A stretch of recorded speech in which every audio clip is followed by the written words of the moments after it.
Sa gilid ng baryo Darambong, malapit sa masukal na kagubatang pinamumugaran ng mga alitaptap tuwing gabi, naroon ang barong-barong na yari sa pinagtagpi-tagping yero, kahoy at plastik. Dito naninirahan ang maglolong sina Manong Aidenko, 65 taong gulang na may bagyang pilay sa kaliwang paa at ang kanyang 25 apo na si Katarina. Araw-araw ay maagang gumigising ang dalawa. Alas 5 pa lang ng umaga ay naghahanda na sila ng kanilang baong kaning lamig at ng tinapa. Simpleng almusal na sinasabayan ng maikling dasal ni Mang Aidenko habang nakapikit at nakahawak sa balikat ng apo. Salamat, Panginoon, sa isa pang araw na pinagkaloob mo sa amin ng aking apo. Basta't magkasama kami ni Katarina, ayos na. Pinagpala mo na po kami ng lubos ng aking apo dahil malakas ang aming pangangatawan. Amen. Lolo, balang araw po hindi na tinapa ang ulam natin. Magkakaroon din tayo ng sardinas sa almusal. Ikaw talaga po. Maloko ka talagang babae. Mas masarap naman po kasi ang sardinas kaysa sa tinapa, Lo, di ba? Ayun naman. Mas masarap talaga ang sardinas, lalo na kapag pinaghirapan. Habang naghahanda si Katarina ay inaayos naman ng matandang lalaki ang lumang bag niyang yari sa sako. Sa bag na yon ay nakalagay ang basahan, pang-is-is at lumang tabo. Ito ang mga gamit nilang panglinis sa palengke. Araw-araw silang naglalakad patungo sa pamilihang bayan ng Darambong. Mga 30 minutong lakaran mula sa kanilang tahanan ang tila naging ehersisyo na nila palagi. Sa kahabaan ng kalsadang lupa ay binabati nila ang mga kakilalang tahimik lang ngumingiti o kaya ay umiiwas ng tingin. Pero hindi alintana ni Mang Aidenko ang ganitong asal. Sa buong buhay niya kasi, ang mas mahalaga lang ay may maayos silang kinabukasan ni Katarina. Kaya kahit pinapansin man sila o hindi ng mga tao, ay araw-araw pa rin silang pumapasok at nagtatrabaho na marangal. Pagdating sa pamilihan, ay kagad silang sumalubong sa putik na halo ng tubig mula sa isdang nabubulok at dugo ng nakatay na baboy. Sumisingaw ang amoy na parang pinaghalong lupa, lansa at hasang, at dumi na rin ang kung ano-ano pang mga hayop doon. Hoy! Mang Aidenko, linisin mo nga itong tapat ng tindahan ko. Nung nakaraan pa ako nagsabi sa iyo bakit hindi mo pa rin ginagawa hanggang ngayon? Ay, nalinis ko na yan kahapon, Vicky. Wala ka lang kaya hindi mo nakita. Yung nalinis, ulag ka ba? Yan na yung malinis sa paningin mo. Tingnan mo nga at nilulumutan ng husta Binabayaran ka namin para maglinis pero parang mas ang dami mong pang arte. Ulitin mo yan. At hindi na kita babayaran. Dapat mawala yung lumot dyan, ha? Ay, sige, Vicky. Pasensya ka na at ikaw na nga muna ang uunahin ko. Mabuti pa at nang matuwa-tuwa naman ako sa iyo. Nakakasira ka rin kasi ng araw Ay sige na, bilisan mo na. Sumunod na nga ang matandang Ginoo na kaagad nilinis ang nasabing area ni Aling Vicky. Habang nasa kabila naman si Katarina ay nakikita niya kung paano alipustahin ang kanyang lolo. Pinipigil niya lang din ang sarili dahil siguradong pagagalitan siya ng matandang lalaki kapag sumagot siya sa nakatatanda. Ilang saglit pa ay nakarinig ang dalaga ng tawanan mula sa mga tindera at tinderong naroon. Gusto na talaga sana niyang pagsabihan ng mga yon, pero nakita niyang sumenya si Lolo Aidenko. Isang paalala na hindi lahat ng bagay kailangang patulan. Nagpatuloy na lang sila sa paglilinis hanggang sa mabilis na lumipas ang oras. Sa kabilang bahagi ng palengke, sa isang malaking establishmento ay kitang-kita sa pagkakakintab ng pintura at laki ng tarpaulin ang mukha ng isang negosyante. Siya si Ginoong Grido Sugapos, kilalang sakim na negosyante sa baryo. Kulot ang buhok niya, makapal ang labi. Laging nakasuot ng puting polo at gintong kwintas kapag naglalakad sa pamilihan. Siya ang pinakamayaman sa lugar na yon at pangunahing supplier ng bigas, dilata at soft drinks. Katatapos lang ng maglolo na maglinis at manananghalian na sana nang makita na huminto ang kotse ng nasabing negosyante.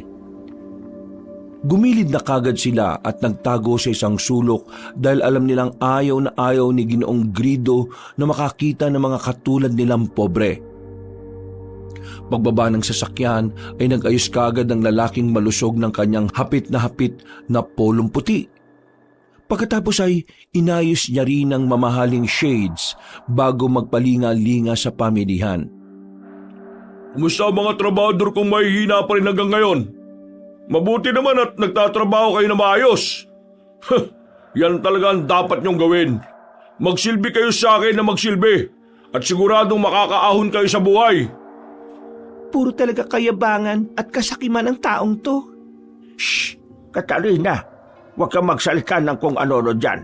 At baka may makarinig sa'yo masumbong pa tayo sa taong yan. Tayo lang naman po nakakarinig, Lolo. Kahit na, hindi ka dapat nagsasalita ng ganyan laban sa isang tao. Masama man ito, mabuting makitungo sa'yo. Natigil na sila sa pag-uusap dahil narinig nilang sumigaw si Ginoong Grido. Galit na galit yun na pinagsisisipa ang isang empleyado na nahuling natutulog. Kahit oras naman talaga ng pamamahinga. Patulog-tulog ka lang! Walang silbi ang mga palamuning katulad mo rito sa pamilyan! Masisira lang ang reputasyon ng negosyo natin kapag ganyan ka na ganyan. May siya nga! Huling sabi ko na to sa'yo kapag nahuli pa kitang patulog-tulog, tatanggalin na talaga kita at wala kang makakuha kahit 5 na sahod. Nang makita ni Ginoong Grido na nakatingin na sa kanya ang ilang mga tao, ay tila bigla siyang bumait.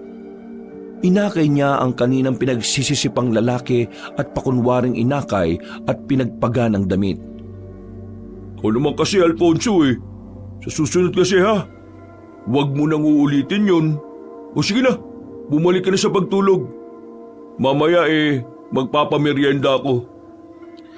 Tumangutango lang ang empleyadong nasaktan at pagkatapos ay iniwan na niya ang negosyanteng sakim na humarap naman sa mga tao. Kumaway-kaway pa yon habang nakangiti bago bumalik sa loob ng sasakyan. Hindi lingid sa kaalaman ng karamihan na ayaw ni Ginoong Grido sa mga mahihirap. Para kasi sa kanya, dapat ay may sariling puhunan ng bawat isa. Ang mga gaya ni Mang Aidenco at Katarina na namamasukan, nakikisalo at nagtitiis sa trabaho ay mga pabigat lang sa lipunan ang tingin niya. Hinayaan na lang ng maglolo ang tagpong yon.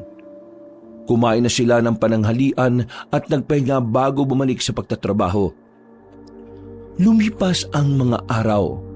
Ganun pa rin ang sistema nila. Kung hindi makakatanggap ng pang-aalipusta ay pandurugas naman ang makakamit.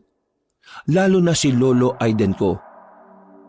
Isang araw ng Miyerkules, habang abala ang lahat sa paglilinis, ay nilapitan si Lolo Aidenco ni Belko na isang takatakboy. Mang Aidenco, baka may panukli ka dyan, Dito sa 200. Kulang yung barya ko Ay nako, wala rin akong panukli dyan, Belko. Hindi pa nga nagbibigay si Vicky sa akin Yun lang din ang hinihintay ko. Sus, kahit kailan talaga yan si Aling Vicky. Kala mo rin kung sino Bakit ba hindi pa nakakarma yung mga ganyang tao no? Huwag ka magsalita ng ganyan, Belko. Baka mamaya may makarinig sa'yo at mapagdiskatahan ka rin doon. Alam mo naman kung gaano kasungit ang taong yun at walang sinasanto. Naku, Mang Aidenco. Subukan niya akong kantiin at di ko siya sasantuhin, Pahihititin ko siya nitong mga sigarilyo kong binebenta. Ikaw talagang tao ka, Alam mo, Mang Aiden, hindi ako kasing bait niyong maglolo Kaya nga tinuturuan ko kayong lumaban, lalo na sa mga katulad ni Aling Vicky. Halos magkaugali na sila nung sakim na negosyanteng yun. Ni animal na Sir Gredo. Magdadahan ka at baka may makarinig sa'yo. Kung si Vicky, makakaya mo yung taong yon, Mas delikado pa sa delikado si Sir Gredo. Alam mo namang maraming mata yun lalo na rito sa pamilihan. Kaya nga hinihinaan ko lang ang boses ko eh. Ay, siya nga po pala. Ang balita ko nawala yung 15,000 na kita ni Sir Gredo kagabi. Ayun, galit na galit nga eh. Baka raw may nakapulot at pinatatanong na niya yung mga trabador dito. Mag-iingat po kayo ni Katarina at baka mapagdiskitahan din kayo o mapagbintangan. Ha? Bakit pati ako at ang apo ko? Di naman kami napunta sa tindahan niya kahit di minsan. Alam naman nating lahat na galit yun sa mga katulad natin kaya hanggat maaari dumidistansya talaga kami ni Katarina. Alam ko naman po yun. Kahit mahirap naman tayo hindi natin magagawa ang mga ganong bagay, no? Dapat tayong magtrabaho at lumaban ng patas sa buhay. Sana nga lang, kung sino man ang kumuha nun, mabalik na para matapos na yung maling akala sa mga katulad nating payakang pamumuhay. Yun na nga Pero, inuunahan ko na po kayo Maging maingat dahil hindi malayong mapagbintangan tayong lahat. Si Sir Gredo pa naman walang tiwala sa mga katulad natin. Pagkatapos ng pag-uusap nilang yon, ay kaagad pinuntahan ni Lolo Aidenko ang kanyang apo at ipinaalam nga ang tungkol doon. Narinig ko nga po kina Jeneline Yasmin at Sheena ang tungkol doon, Lolo. Mga tindera yun ni Sir Gredo. Halos nagwawala-wala na nga raw yung amo nila kagabi pa Kapag daw hindi nahanap yun, maghahati-hati silang makakaltasan sa sahod. Ay, grabe talaga ang taong yan, no? Ano naman ang kinalaman ng mga trabahador niya at bakit sila ang maghahati-hati para lang mabuo yung 15,000 na yon? Napakalaking kabawasan nito sa sahod ng mga kawawang popre. Kaya nga po nag-iiyakan sila Jeneline, Yasmin at Sheena kasi halos wala silang sasahunin kung magkataon, Lolo. Sana ako na lang ang nakakita ng pera. Natigilan na sa pag-uusap ang maglolo dahil biglang sumulpot si Aling Vicky sa likod nila. Katakataka rin na may mga kasamang tanod ang masungit na ginang. Dinig na dinig yun naman ang mga sinabi na matandang to, di ba? Narinig yung sinabi niya, hindi ba, Mark? Rainier? Tama talagang hinala ko na siya ang kumuha ng nawawalang pera ni Sir Gredo. Ha? Aling Vicky, ano pong pagbibintangan sinasabi niyo? Hindi yung pagbibintang. Narinig ko mismo sa usapan niyo na ang sabi ng lolo mo siya yung nakakita ng pera. Kung siya yung nakakita, ibig sabihin, siya talaga yung kumuha. Magnanakaw ka, Mang Aiden ko! Sumusobra na po kayo Humamin ka na, Mang Aiden ko! Ano nga, abiding ko? Wala akong ninanakaw na pera, Vicky. Nagtatrabaho kami ng apo ko na maayos. Hindi mo pa nga nabibigay yung pinagtrabahoan namin Sa tingin mo ibibigay ko pa yun sa'yo? Magnanakaw ka? Sige na, Mark, Rainier. Huliin nyo na yan at dalhin nyo na yung magnanakaw na yan. Teka lang. Wala akong alam sa mga pinagsasabi mo. Nagmamang-maangang ka pang magnanakaw ka? Sa presinto ka magpaliwanag! Hindi po nagnakaw ang lolo ko. Sinungaling ka, Aling Vicky. Subalit kahit anong awat ni Katarina at pagpigil ay wala na siyang nagawa dahil malakas ang dalawang kalalakihan na sina Mark at Rainier. Mabilis ang mga pangyayari.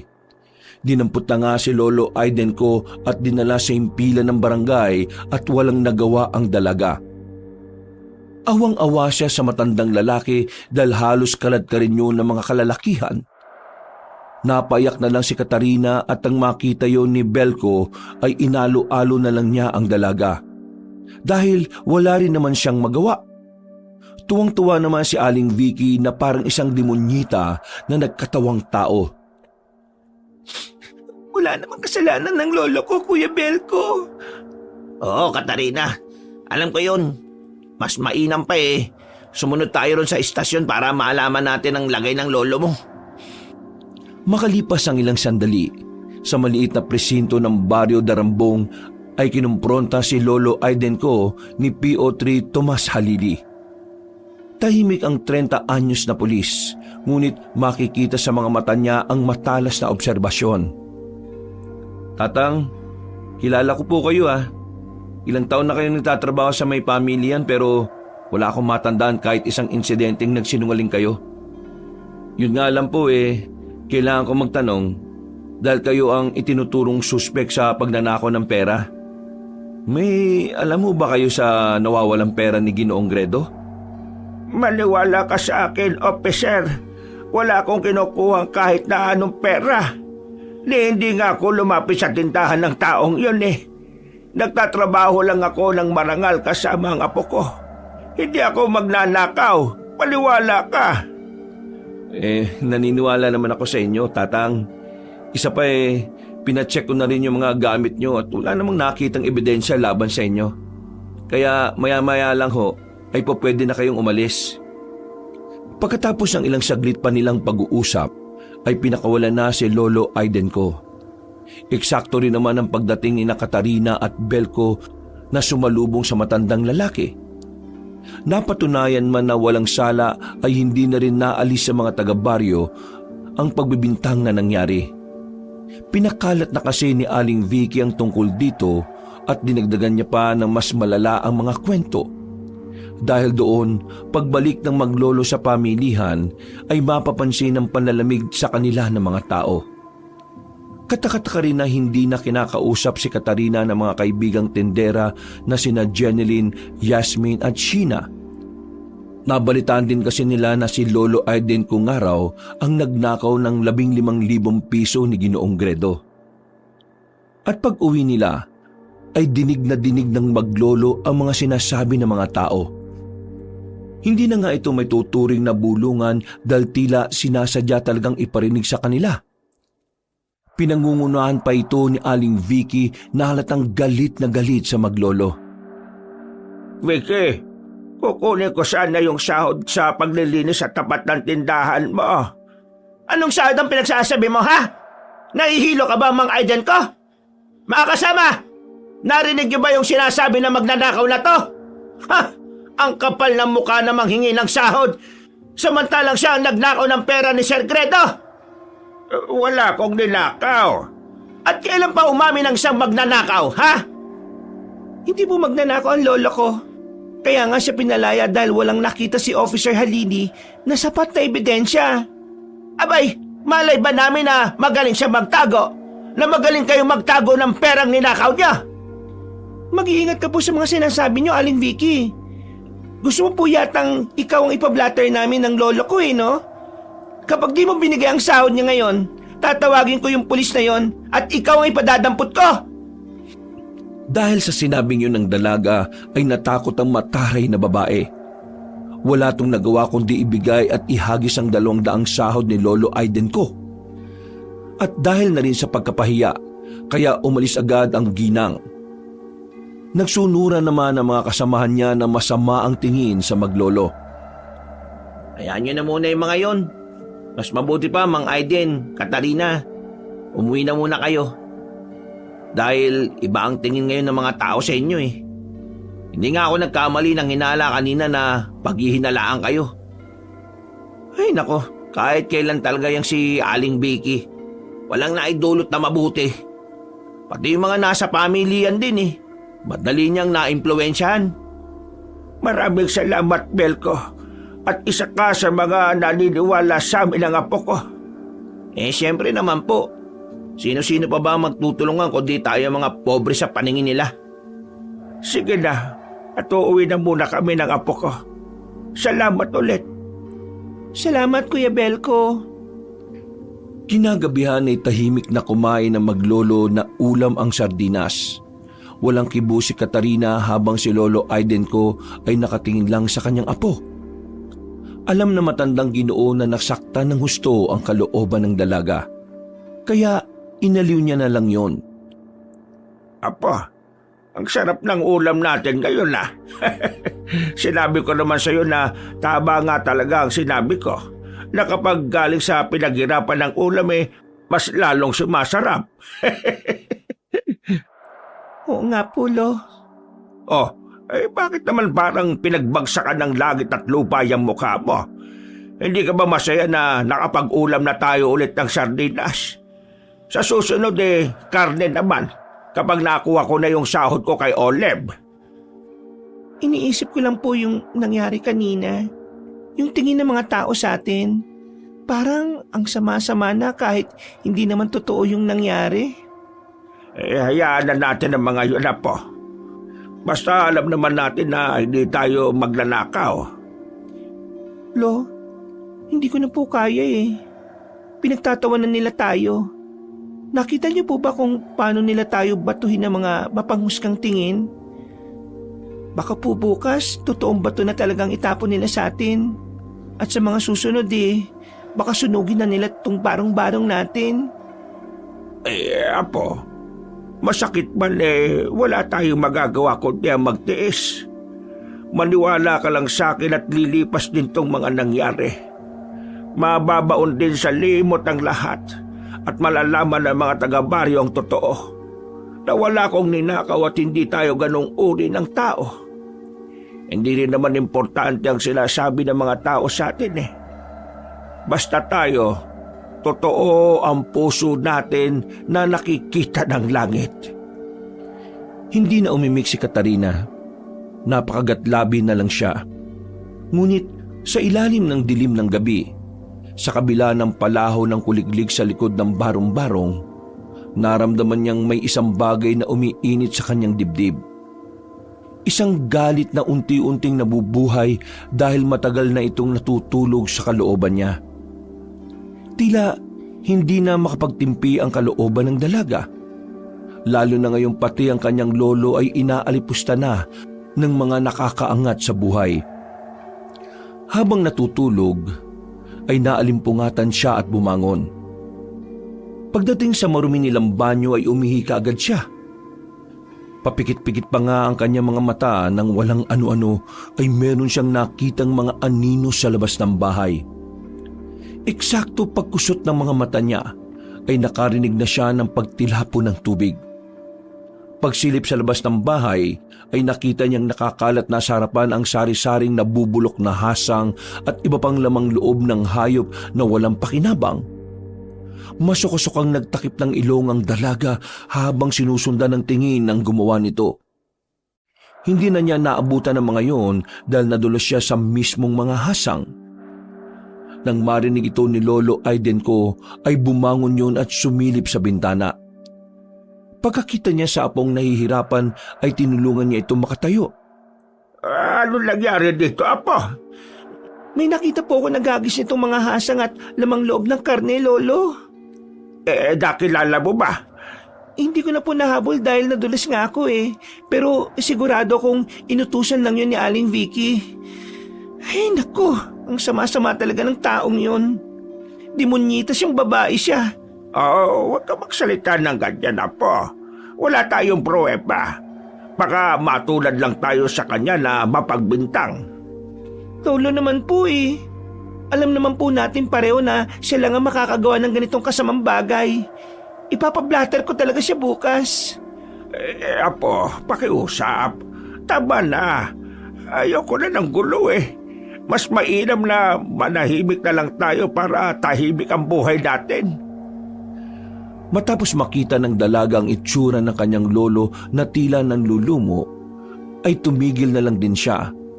Kahit ang totoo sa kanyang dibdib ay galit na talaga siya. Pagkatapos linisin ng mga kalat ay natulog na ulit ang maglolo. Kinabukasan ay nagising si Katarina sa maagang tilaok na manok. Dahan-dahan siyang bumangon sa papag at nagluto ng itlog na binili ring kagabi. Nagsangag din siya ng bahaw at nang matapos na ay tinapik niya sa balikat ang nakatihayang si Mang Aidenko. Lo, gising na po. Nakapagluto na ako ng almusal at nagtimpla na rin po ako ng kape. Habang mainit pa po kumain na tayo para makapag-asikaso na rin po ako. Baka mahuli tayo sa pamilihan Ay, sige, Apo. Ililigpit ko lang tong pinaghigaan ko. Sige po, maliligo na po muna ako. Kumain na lang po kayo sa kusina, Lo, ha? Nang matapos na silang makapag-almusal, ay masigla na silang nagtungo sa pamilihan. Hindi na sila nagdala ng panglinis dahil iba ang trabaho nila ngayong araw. Magbubuhat sila ng mga kahon ng gulay at prutas para sa mga tindera. Mabilis na lumipas ang oras.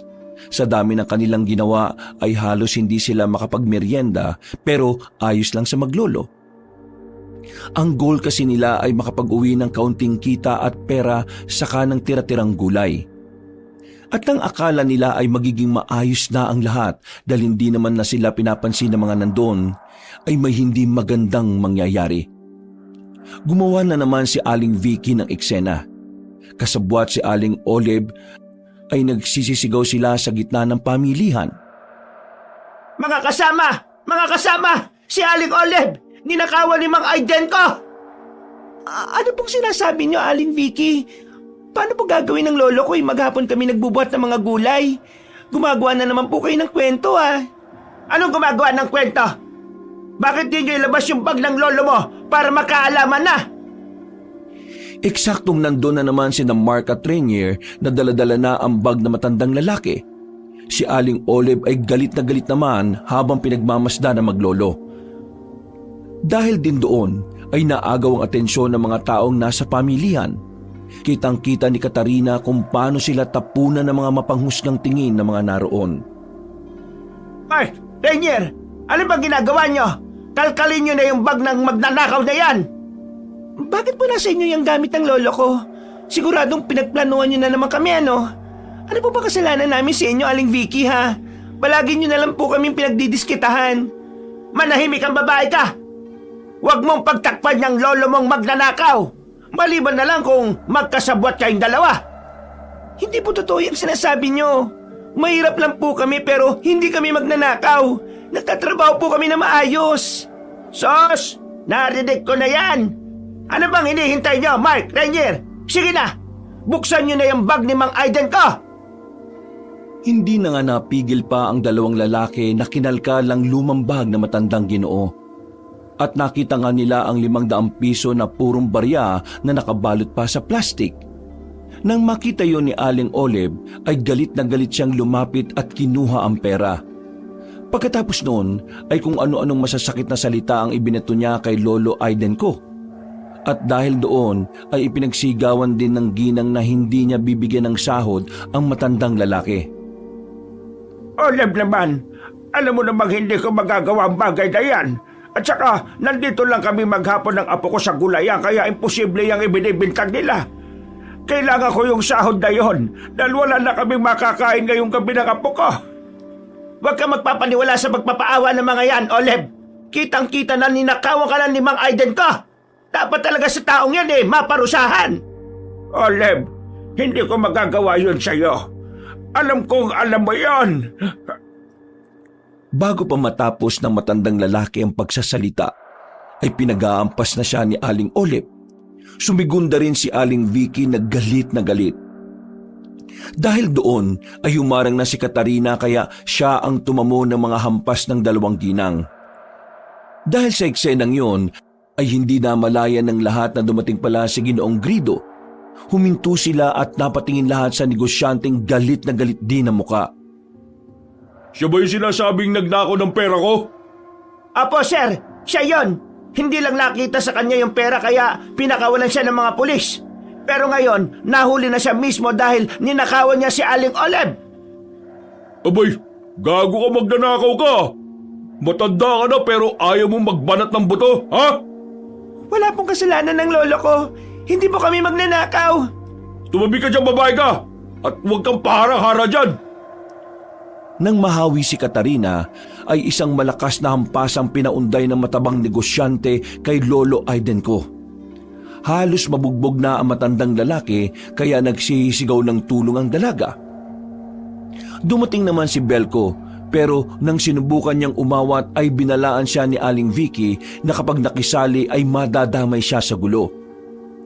Dahil doon ay napapakuyom na lang ang lalaki habang pinagmamasdang alipustahin ang maglolo. Dahil sa pambubugbog ay tumama ang nguso ni Lolo Aiden ko sa kahoy at pumutok yon. Nang tumagas ang dugo ay mas lalong napasigaw si Katarina pero hindi pa rin tumigil si Ginoong Grido sa paghataw. Samantalang nakatingin lang ang mga taong tila nasisiyahan sa nangyayari, lalo na si Aling Vicky. Mabuti na lang ay napadaan doon si Officer Halili kaya naawat ang gulo. Dinala niya ang lahat ng involved sa tanggapan at doon ay pinagharap-harap. Umiiyak naman si Katarina habang nakaupo sa tapat ng mesa ng pulis, habang si Lolo Aiden ko naman ay tulalang nakatakip ng bibig upang mapigilan ang pagdurugo ng labi.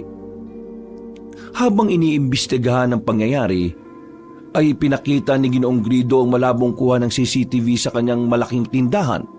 Pero hindi naman pala ang matandang lalaki ang salarin, kundi si Alfonso na umalis na matapos magnakaw ng 15,000 piso.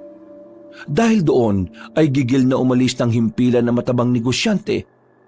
Pinayuhan kasi siya ni Officer Halili na posibleng makasuhan siya sa pananakit kay Lolo Aiden ko. At para wala ng gulo ay nag-areglo na lang sila. Pero hindi pa rin natapos ang gulo dahil nga sa reklamo ni Aling Olive na nagnakaw nga raw ng 500 piso si Lolo Aiden ko. Ginatungan pa ng ginatungan ni Aling Vicky para talagang magreklamo ang kapwa niya tindera. Marami kami nakasaksi ron. Nakita ni na Mark Rainier at mismong si Aling Olive na nasa bag ng magnanakaw na yan yung 500 barya na nawawala. Hindi ko ginawa yan. May naglagay lang nun sa bag ko. Nagsasabi mo sinungaling ka, kitang-kita na nga. Talaga naman mga sinungaling kayo eh. Paano po napunta sa inyo yung bag ng lolo ko? Tapos nandun na bigla yung pera? Sige nga po, ipaliwanag niyo yun. Wala kang galang na bata ka. Teka, totoo ba yung sinabi ni Katrina, Aling Vicky? Ha? Kapag nalaman ng kapulisan na kayo ang may pakana nito, pwede po kayo makasuhan sa ginawa nyo. Mas mabuti pa po mag-sorry na kayo ngayon pa lang at ibigay nyo na yung sahod na maglolo para matapos na to. Bakit naman po ako magsisinungaling, officer? Sige po, kahit ipagtanong nyo pa. Pare-pareho lang ang sasabihin ng mga nasa pamilihan. Ikulong nyo na ang taong yan.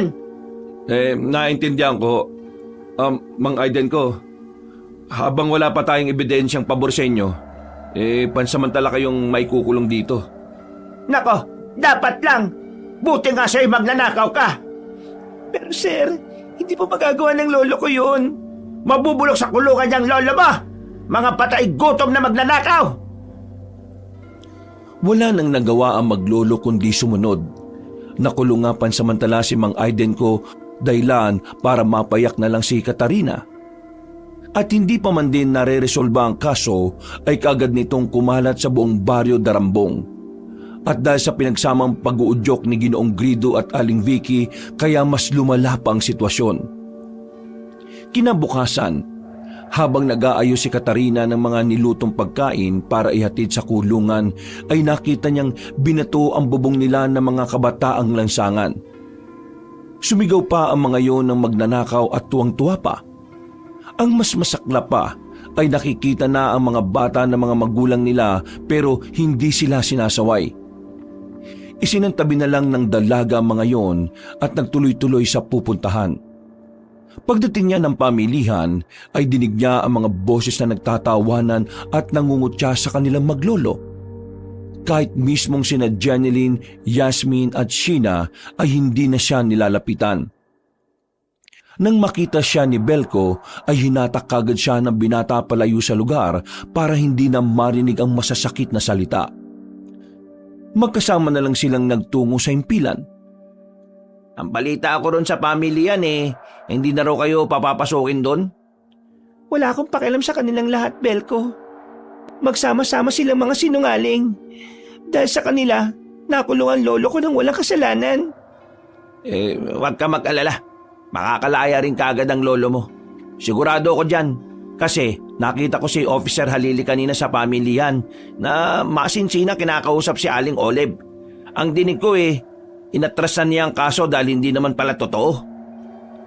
Hindi na umimik ang dalaga. Nakuyom na lang niya ang kamao hanggang sa namalaya na lang niyang naiyak na siya.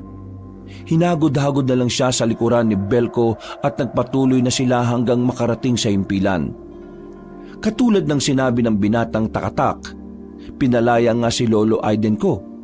Pero ang reputasyon nilang maglolo ay sirang-sira na dahil sa mga katulad ni Ginoong Grido at Aling Vicky. Pag-uwi nila ay sinalubong sila ng pananahimik ng mga taga-baryo.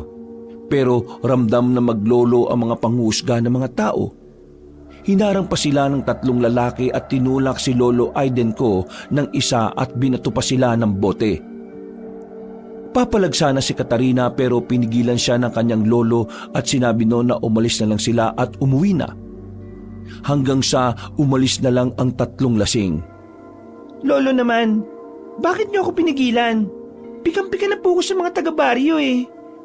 Ano bang ginagawa natin sa kanila para ituring tayo mga kriminal? Kulang na po eh, barilin nila tayo eh. Kung nakamamatay lang ang mga tingin, siguradong natatad na po tayong dalawa. Apo, napapagod na ako. Umuwi na tayo sa bahay at magpahinga. Pakiusap. Napabuntong hininga na lang si Katarina at wala nang nagawa kundi samahan ng lolo niya pauwi ng bahay. Pagkatapos nilang magapunan ay natulog kagad ang matandang lalaki. Si Katarina naman ay nakadungaw lang sa bintana at nag-iisip ng mga bagay-bagay. Hindi pa rin kasi matanggap na parabang pinagkakaisan sila ng mga tao sa baryo Darambong. Napayak na naman siya sa galit na nararamdaman at tumingin siya sa bilog na buwan. Tumitik siya roon ng matagal na parang kinakausap ito. Wala naman po kaming ginagawang kasalanan ng lolo ko. Wala kaming tinatapakang ibang tao pero parang bakit kami yung laging naghihirap? Hindi naman kami masamang tao pero bakit sila yung pinagpapalat hindi kami? Grabe tong galit na nararamdaman ko sa dibdib ko. Kaya isinusumpa ko na darating ang araw, makakatikim kami ng katarungan mula sa langit o kahit na sa impyerno. Eksaktong pagkasabi niya noon, ang katahimikan ng gabi ay tila nabulahaw ng nakakapangilabot na alulong ng mga aso mula sa hindi kalayuan. Umihip ang malamyang hangin at nang dumampito sa balat ng dalaga ay napayakap siya sa sarili dahil sa kakaibang hatid nito. Pakiramdam niya tuloy ay parabang may nakatingin na nakarinig ng mga sinabi niya. Bumalik na siya sa higaan at isinara na ang bintana. Paghiga ay nakatulog kagad siya. Pero nagising din siya dahil muling narinig ang alulong ng aso at sa pagkakataong ito ay mas nakakatakot ito at mas malapit. Wala sa sariling napasilip siya sa bintana. Inangat niya ito at dumungaw sa labas. At sa isang kisap mata ay may nakita siyang nilalang na nakatayo sa tapat ng kanilang bakuran. May balat na parang makintab na kaliskis. Gumagapang ito. Mahaba, mistulang higanting sawa ngunit may ulo ng tao pero hindi niya makilala ang mga mata na parang halintulad ng uwak at ang dila ay higit pa sa 2. Sisigaw na sanang dalaga nang biglang ngumiti sa kanya ang nasabing halimaw na kung tawagin ay alungawan. Ang alungawan ay isang uri ng mga sinaunang mga aswang. Kadalasan itong makikita sa mga kabundukan. Minsan sa loob ng 10 taon ay umaatake sila ng mga inosenteng tao para mapunan ang gutom. Pagkatapos ay isang kisap mata rin, bigla na rin yung maglalahong parang bula. Ano yung nakita ko? Imahinasyon ko lang ba yun? Diyos ko! Dala ng takot ay isinaranan niya ulit ang bintana at pinilit na matulog. Kinabukasan, habang nag-aasikaso ang maglolo para sana pumuntang pamilihan at magtrabaho, maaga pa lang ay dinalaw na sila ni Belko para ihatid ang isang masamang balita. Tinimplahan muna nila ng kape ang binata bago sila mag-usap-usap. Bakit nga ba ang aga mong bumisita, Belka? Siguradong importante ang pakay mo kaya nagpunta ka rito kagad. Pasensya na po, Mang Aiden. Kung naabala ko kayo ni Katrina ng ganito kaaga. Hindi naman masyado pero papunta na sana kami ng apo ko sa pamilihan eh. Hinihintay ko na lang din siyang matapos magkayak. Kung may sasabihin ka sa daan mo na lang sabihin. Yun nga po ang pinunta ko rito, tungkol sa pamilihan. Ha? Bakit? Anong meron sa pamilihan ha? Nabsuelto naman ako at napatunayan ko rin naman sa sarili ko na hindi ako yung nagnakaw ng pera ni Olive. Hindi lang naman po tungkol doon, Mang Aiden. Kaya ako nagpunta rito para abisuhan kayong maglolo na wag na muna kayong magpunta sa pamilihan. Ha? Ay, bakit naman, Belka? Katarina, butit nandito ka na. Dapat marinig mo talaga to. Kasi narinig ko kagabi sina Aling Vicky, pati si Aling Olive at yung iba pa rin sa pamilihan. Kasama na rin yung dalawang mokong natanod na sunod-sunuran na sila Mark at saka Rainier. Ano bang meron? Pinagchismisan na naman ba kami ni Lolo? Ay nako, wala na akong pakialam sa kanila. Hindi lang chismis. May plano talaga silang masama sa inyo. Lalo na si Aling Vicky. Ang sabi nila, hindi na nila kayo pahihintulutan na magtrabaho ron sa pamilihan. Isasanggunin nila yung kay Sir Gredo. Kaya siguradong mga anganib ang kabuhayan nyo. Bakit naman nila gagawin nyo sa amin? Paano na lang kami kakain nito kung wala kaming trabaho? Wala naman kami ginagawang masama. Alam ko naman po yun. Pero hindi ganun ang tingin nila eh. Lalo na si Aling Vicky na parang ang laki po talaga ng galit sa inyong maglolo. Kaya ang payo ko sa inyo, wag na muna kayong magpupunta ron sa pamilya para makaiwas na rin sa gulo. Kasi baka mamaya mas lumala pang sitwasyon eh. Paano na lang kung walang katulad ni Officer Halili na nagtatanggol sa inyo? Di makukulong na ng tuluyan si Mang Aiden kung nagkataon. Basta, babalitaan ko kayo palagi kung ano mga ganap at plano nila laban sa inyo. Wag na muna kayong pumunta ron ha. Hanggat maaari nga dito na lang muna kayo kasi kalat na yung maling pagchichismis ni Aling Vicky sa inyo. Pruha talaga yung babae na yun Dahil tuloy sa mga usapang yon, ay tila wala nang nagawa ang maglolo. Hindi na nga sila tumuloy sa pagpunta sa pamilihan at nanatili na lang sa kanilang barong-barong. At para maitawid ang gutom sa ilang araw, ay nagbigay si Belko ng kaunting tulong.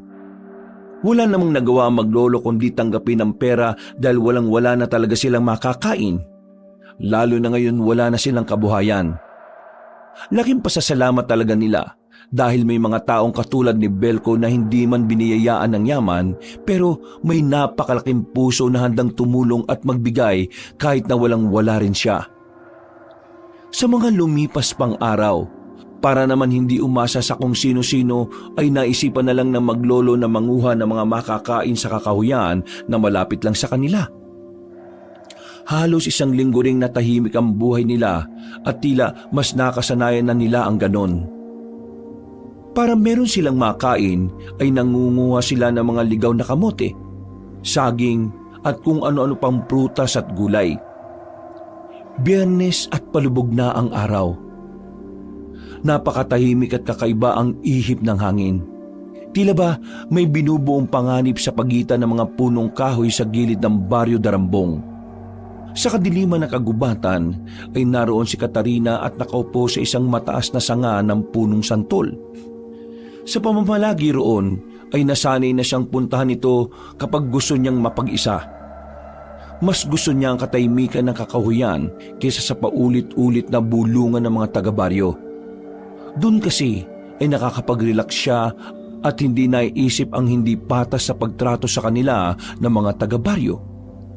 Basta kasi may masamang nangyayari ay sila na kagad ang itinuturo na parang sila ang ugat ng kamalasan. Kahit anong isip niya din kasi ay hindi niya maintindihan kung bakit gano'n na lang katindi ang galit ni Aling Vicky sa kanilang maglolo.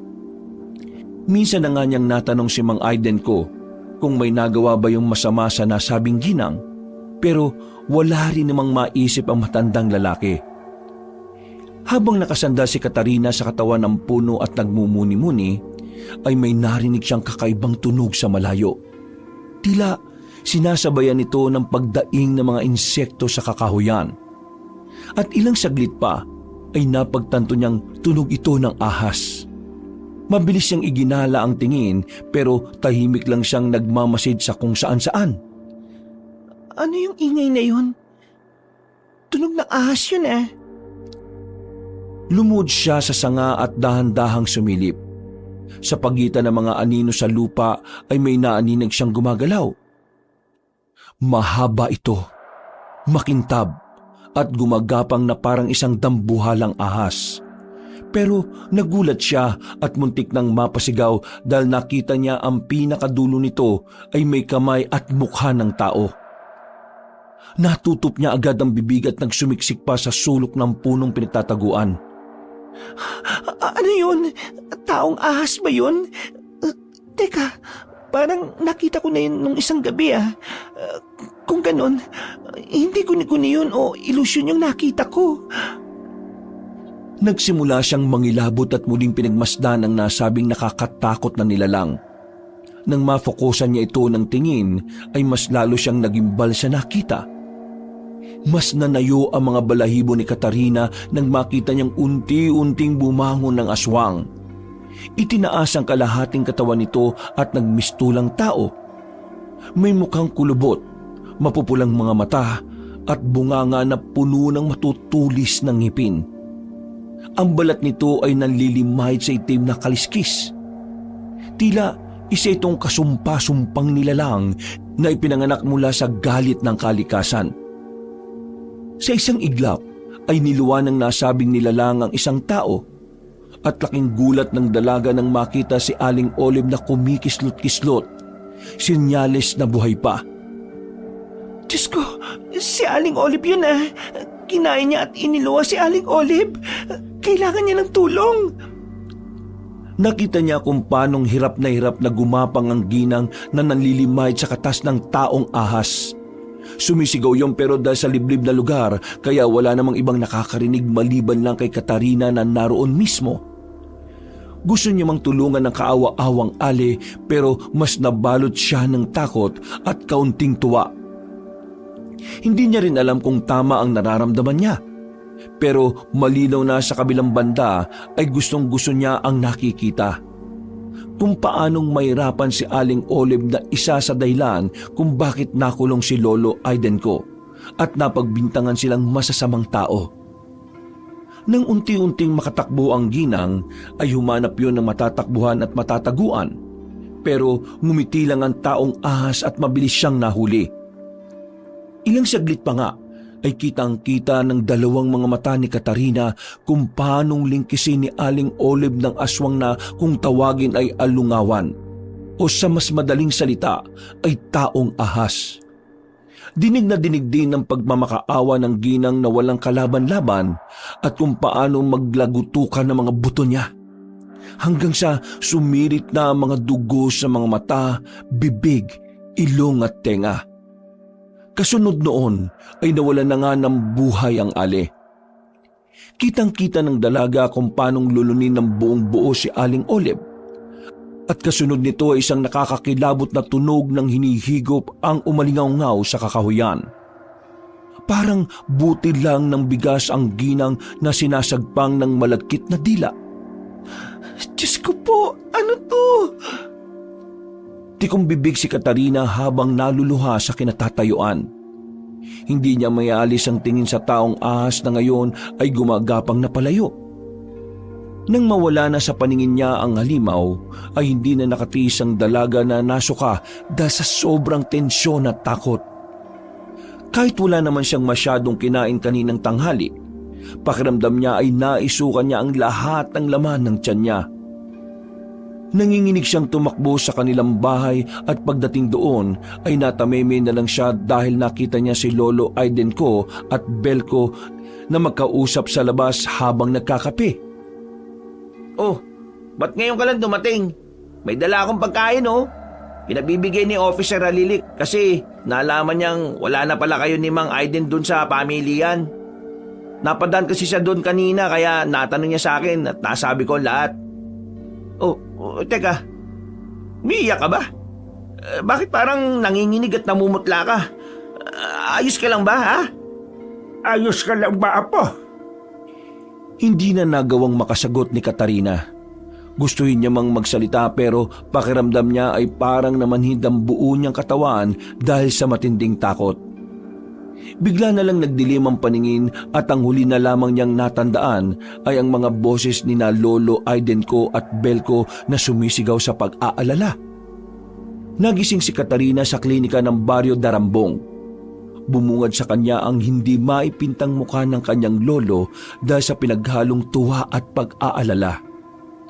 Nasa likod ng matandang Ginoo si Belko na halatang nag-aalala rin at nasa bandang pintuan naman si Officer Halili na nakangiti lang.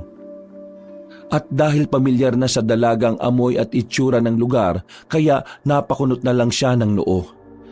Anong nangyari? Anong ginagawa ko dito sa klinika sa baryo? Nawalan ka ng malay kagabi. Kagabi? Oo, kagabi pa. Yung pag-uwi mo galing sa kakahuyan. Nang sabihin niyo ni Belko, ay muling nanumbalik kay Katarina ang tungkol sa nakita niyang alungawan na kumain ng buo kay Aling Oleb.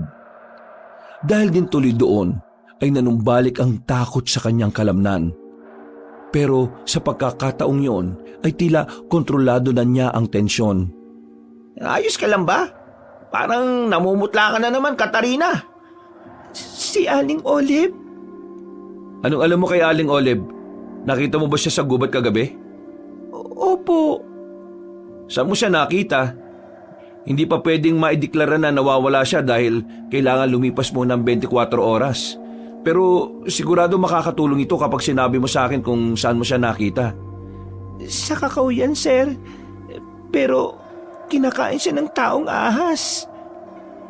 Nagulat sina Lolo Aidenko, Belko at Officer Halili sa narinig. Hindi tuloy nila alam kung paniniwalaan ang sinabi ni Katarina o hindi. Nang mapansin yun ng dalaga ay sumigunda kagad siya sa mga kausap. Maniwala kayo. Totoo yung sinabi ko, Lolo Aiden, Officer, Belko. Yun ang dahilan kaya ako nahimatay dahil sa sobrang takot sa nakita ko. Sige, ikukonsidera ko yung mga sinabi mo. Pero pasensya ka na talaga kung mahirap paniwalaan. Pero totoo talaga yung nakita ko. Para mahimasmasan ng tuluyan ay pinagpahinga na nga muna nila si Katarina. Wala na munang umistorbo sa dalaga dahil kitang-kita naman na tila stress na ito sa mga nangyayari.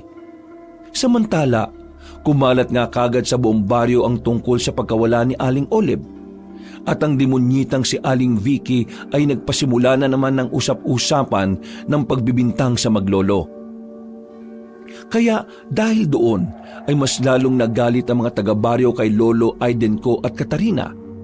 Lalo na nang matagpuan na nga ang bangkay ni Aling Oleb dun sa ilog malapit sa lugar na sinasabi ng dalaga.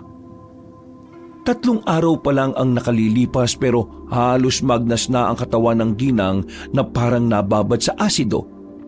Nang suriin nga ito ng forensic team mula sa bayan ay lumabas nga na galing ang ginang sa loob ng katawan ng sawa. Pero meron ding nakitang DNA galing sa loob ng katawan ng isang tao. Kaya naguguluhan ng mga pulis kung ano at paano talaga namatay si Aling Oleb. Samantala, nang pauwi na ang maglolo galing sa klinik ay wala silang ibang mapagpipilian kundi ang dumaan sa pamilihan. Sinalubong nga sila ng masamang tingin ng mga taga-baryo. Ah, nandito na naman kayo! Ang tigas talaga ng mukha niyong maglolo, no? Sigurado kayo ang dahilan kung bakit namatay si Aling Oleb.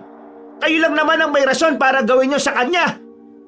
Mag-iingat ka po sa sinasabi mo, Aling Vicky. Panay ka naman po pagbibintang sa amin ni lolo ko eh. Ay bakit? Totoo naman ah. Malapit lang sa inyo nakita yung bangkay niya. Paano siya napunta ron? Hindi naman siya nakakaabot sa mabahong lugar na yon. Kapag lumabas na ang totoong investigasyon ng mga pulis, makukulong na kayo at mabubulok ng lolo mo sa kulungan. Tama na o, Aling Vicky. Wala naman pong kinalaman na maglolo sa nangyari. Kahit itanong niyo pa kay Officer Halili. Hindi niyo po ba alam na ang pumatay kay Aling Oleb ay hindi ordinaryong nilalang? Taong ahas o tinatawag na aluwangan. Yun ang gumawa nito sa kanya.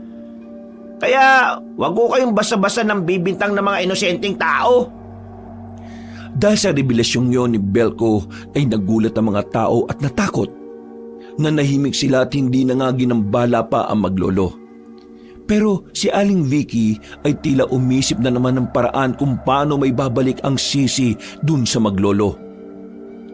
Sa kabilang banda ay pasimpleng napangiti si Katarina, ngunit hindi sa galak kundi sa isang madilim na kasiyahan.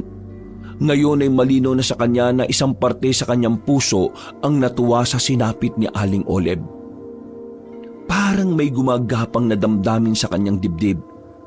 Isang tila pag-uudyok ng pagkatuwa sa paghihirap ng iba. Katulad ng ginagawa sa kanila ni Aling Vicky. Napansin niyo ni Lolo Aiden ko, kaya pag-uwi nila sa barong-barong ay kinumpronta niya kagad ang dalaga habang sila ay nagkakape. Umalis na rin kasi si Belko dahil kailangan pa itong magtrabaho sa terminal. Ika ko nga sa iyo doon pa, Katarina. Huwag mo ngayaang tabunan ng galit ang puso mo. Ano pong ibig niyong sabihin, Lo?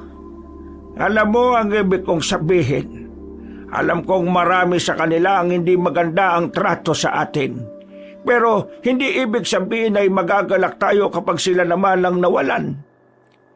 Ang kasamaan na po ay parang apoy na kapag pinayagan mong lumaganap yan sa loob mo, baka pagbulat mo ikaw na ang sinusunog nito.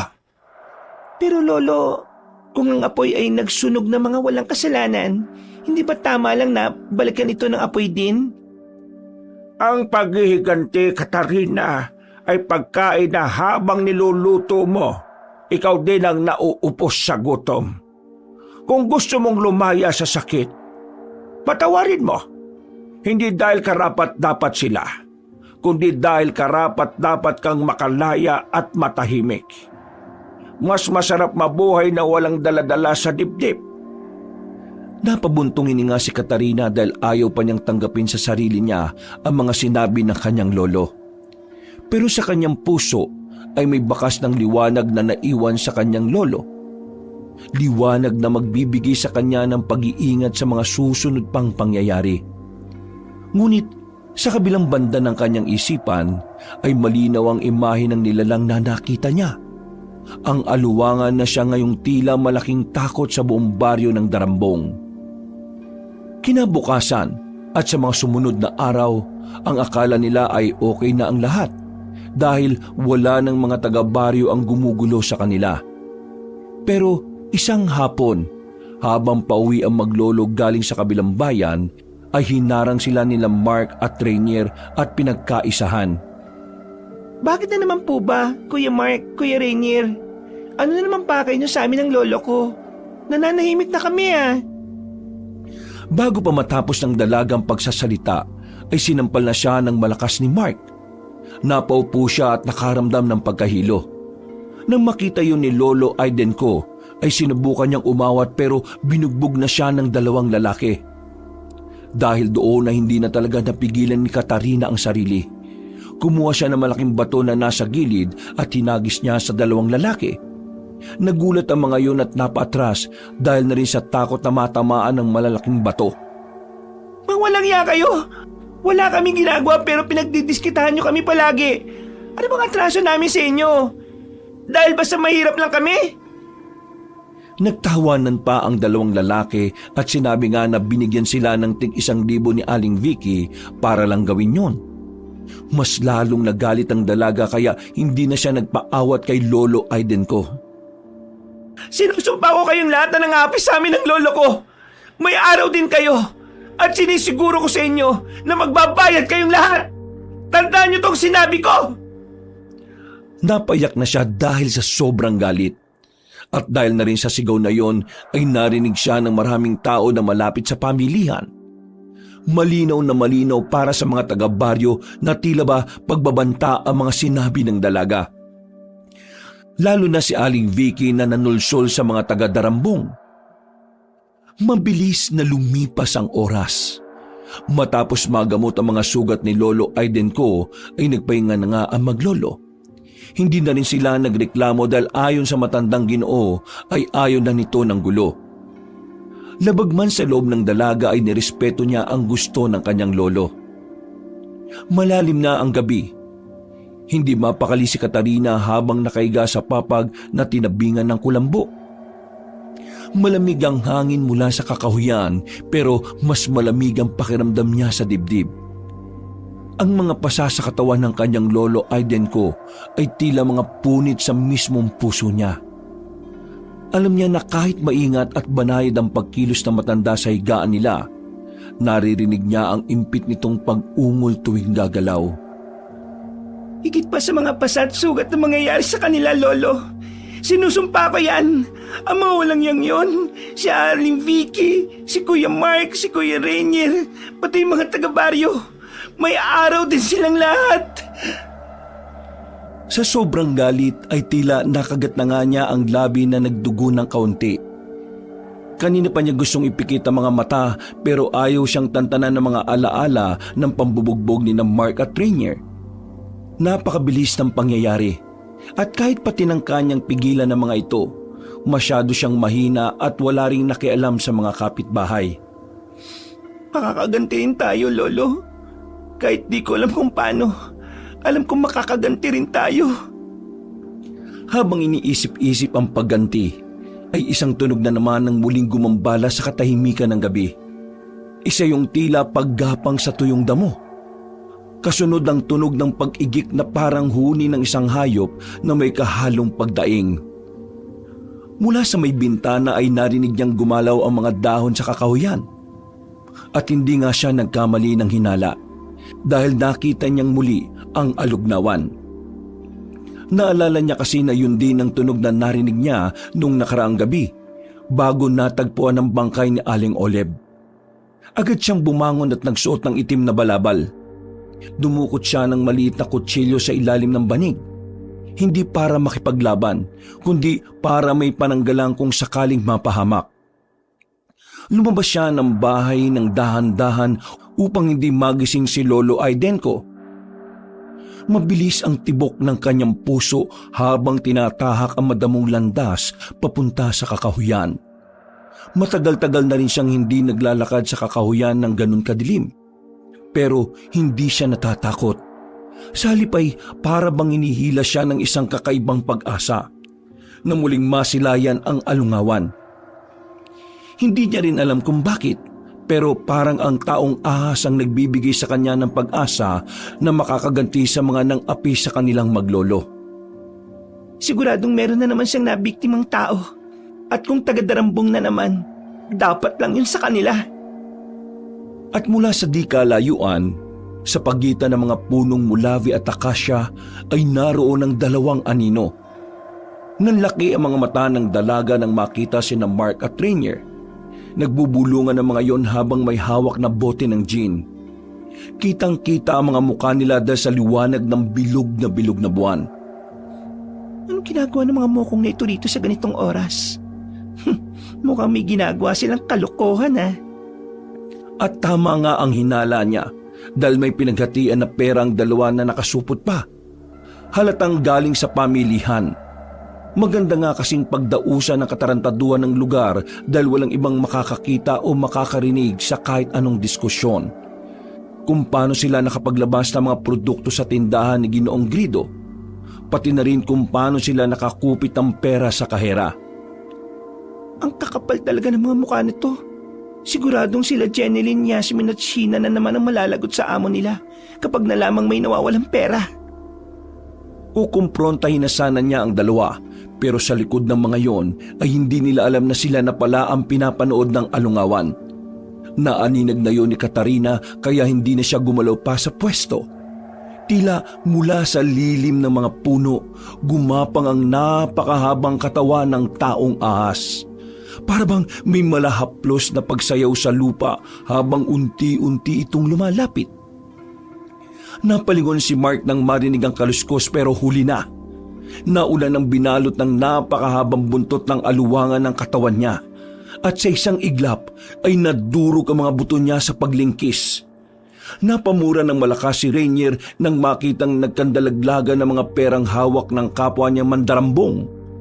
Bukod doon ay dinig na dinig din niya ang paglagutukan ng mga buto ni Mark kaya napahayaw din siya ng ubod ng lakas.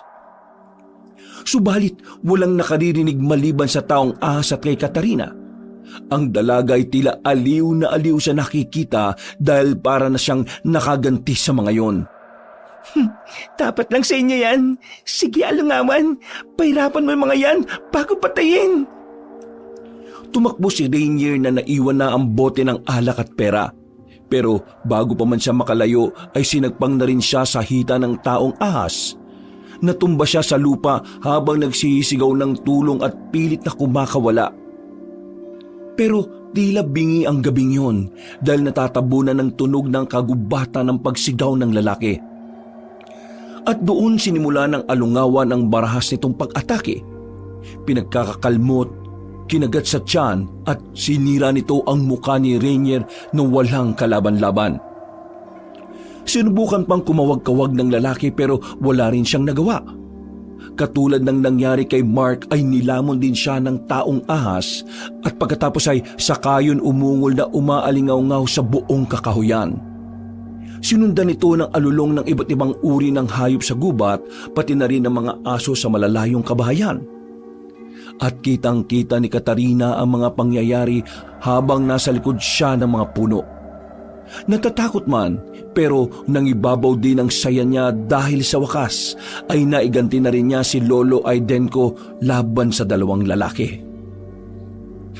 Tama lang yun sa kanila. Salamat at meron ng nagiganti para sa amin ni Lolo. Natigilan na siya nang mapalingon sa gawin niya ang halimaw. Mabuti na lang ay kagad siyang nakapagtago na pagkalaon ay dali-daling tumakbo pa uwi ng bahay. Sa kabutihang palad ay hindi siya sinundan ng alungawan. Nakatulog siya ng matiwasay dahil talagang nakontento siya sa nasaksihan kanina. Kinabukasan ay kumalat nga kaagad ang balita na nawawala sina Mark at Rainier. Bukod doon ay galit na naman si Ginoong Gredo dahil nga nawawala na naman ng pera at produkto ang kanyang tindahan. Inawas tuloy sa mga kaherang sina Jeneline, Yasmin at Sheena ang pera. Kaya iyak na naman sila ng iyak sapagkat mababawasan na naman ang kanilang kikitain. Si Katarina naman ay walang imik sa mga nangyayari. Pero sa kaloob-looban niya, masayang-masaya siya dahil namatay na ang nananakit sa kanyang lolo. Napansin nga ni Mang Aidenko ang kasiyahan ng apo. Kaya habang nagtatanim sila ng talbos sa likod ng bahay, ay kinausap niya ulit ng masinsinan ng dalaga. Apo, parang masaya ka yata ngayon. Opo, Lo. Masayang-masaya po ako. Sobra. Kahapon lang parang galit na galit ka. Maganda po kasi ang tulog ko eh. Sobrang mahimbing po, kaya pagkagising ko, ang sarap ng pakiramdam. Nabalita mo na ba yung nangyari, ha? Kalat na kalat ngayon sa buong baryo. Nawawala raw sina Mark at Rainier. Talaga po? Tapatin mo nga ako, Apo. May kinalaman ka ba sa pagkawala nila? Lolo naman, bakit naman po ako kaagad ang naisip nyo? Dinig na dinig ko yung sinabi mo kagabi pagkatapos nila akong pagbuhatan ng mga kamay. At hindi lang ako ang nakarinig, Katarina, kundi yung ibang mga taga-baryo rin, lalo na si Vicky. Ano naman po kung magsalita ako ng ganon, Lo? Natural lang naman po yun dahil sinaktan nila ako. Wala po akong kinalaman sa pagkawala ng dalawang mokong na yon, no?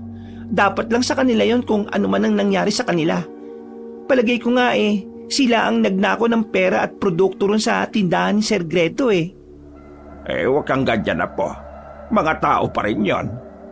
Huwag mo na po silang ipagtanggol, Lo. Hindi po sila dapat kaawaan. Walang pinipili ang awa, Katarina. At lagi kong sinasabi sa iyo na ang paghihiganti, akala mo'y malaking tulong sa iyo. Pero hindi. Dahil unti-unti lang nitong sisirahin ng magandang pagkatao mo. Sa huli, lahat ng ginawa mo ay babalik din sa iyo. Wala naman po akong ginagawa sa kanila eh. Bakit parang ako pa rin ang sinisisi nyo? Kung mamatay sila, kasalanan na po nila yun. Hindi na nakatugon ng Ginoo dahil sa unang pagkakataon ay nataasan siya ng boses ng kanyang apo. Kahit mismo si Katarina ay nagulat din sa kanyang sarili. Pero dahil sa napapangibabawan ng galit, kaya sa halip na humingi ng tawad ay nag-walk out ang dalaga. Hinayaan na lang muna siya ni Lolo Aidenko na napabuntong hininga na lang bago bumalik sa pagtatanim. Makalipas ang ilang araw, Dahil sa nangyaring sagutan ay tila nailang na ang dalaga kay Lolo Aidenko. Dahil nagsisisi rin siya sa pagsagot-sagot ng pabalang. At katulad ng isang apoy, ay mabilis na kumalat ang balita sa buong baryo. Natagpuan sa gilid ng sapa ang dalawang wala ng buhay na halos hindi na makilala dahil sa tindi ng pinsala sa katawan. Nahati ang tiyan ni Rainier habang si Mark naman ay parang tiniris ng malaking pison. Parehong naagnas ang katawan ng dalawa na parang sinabuyan ng asido. Dahil sa pangyayaring yon, isang takip silim ay nagkatipo na ang mga tao sa plaza. Sila ay mga pawang nag-aalboroto at natatakot dahil sa mga nangyayaring ito. Nang mapadaan doon si Katarina, ay tumayo lang siya sa isang puno sa pinakadulo at nakinig sa usap-usapan. Hanggang sa gitna ng kaguluhan ay tumindig si Aling Vicky. Halata sa hilat siya ng pagmumukha niya ang matinding galit at pag-aaklas na nararamdaman. Eto na naman tong feelingerang babae na to. Sa paghahangad niyang mapansin ni Segredo, pati siya nakikigalit na rin sa mga katulad naming mahihirap. Akala niya naman makikisosyo sa kanya yung matabang negosyante na yon. Pareho lang silang sakim Dapat sila naman ang isunod ng alungawan na yon. Natigilan na siya sa tila pagkausap sa sarili dahil nagsimula ng magsisigaw si Aling Vicky. Nabalitaan naman nating lahat ang nangyari kay Mark at Rainier. Hindi ba mga kasama? Nung una, si Aling Olive na walang kalaban-laban ang namatay. Ngayon naman, ang mga mababait na kalalakihan na tumutulong sa atin ang walang awang pinaslang ng sinasabing alungawan. Anong sinasabi ng babaeng to na tumutulong? Sa katarantaduhan nila, oo. Tumutulong yung dalawang mokong na yon. Pero mabait? Ay naku, patawarin na rin tong si Aling Vicky. Narinig niyo naman yung sinabi ni Katarina nung nakaraang gabi, hindi ba? Ha? Bakit nadamay na naman ako? Sa mga nakarinig, itaas ang mga kamay ninyo. Malinaw ang sinabi niya, hindi ba? Nagaganti siya sa lahat. Naiisa-isahin niya ang mga taga-Darambong. Malinaw na ngayon sa akin ang lahat na ang maglolo na yon, si Mang Aidenko at Katarina ang may pakana kung bakit tayo sinasalakay ng alungawan. Sila ang nagtawag sa taong ahas na aswang na yon. Kaya dapat silang managot. Nababaliw na yata tong babae na to Kami talaga ng lolong sinisisi niya. Sila ang malas sa baryo Darambong. Sila ang mga salot. At anong dapat na ginagawa sa mga salot? Tama! Dapat silang managot. Kung hindi sila pananagutin ng mga kinauukulan, tayong taong bayan ang magpapanagot sa mga nagpadala ng salot na aswang sa lugar natin. Hindi matatapos ang maghapong to na hindi natin sila napagbabayad sa ginawa nila kay Aling Olive, Mark at Rainier. Naghiyawan ng mga tao na sang-ayon sa mga pinagsasasabi ni Aling Vicky. Hindi naman makapaniwala si Katarina sa mga narinig at doon niya tuloy biglang naisip ang sinabi sa kanya ni Lolo Aidenko noong nakaraan. Walang pinipili ang awa, Katarina.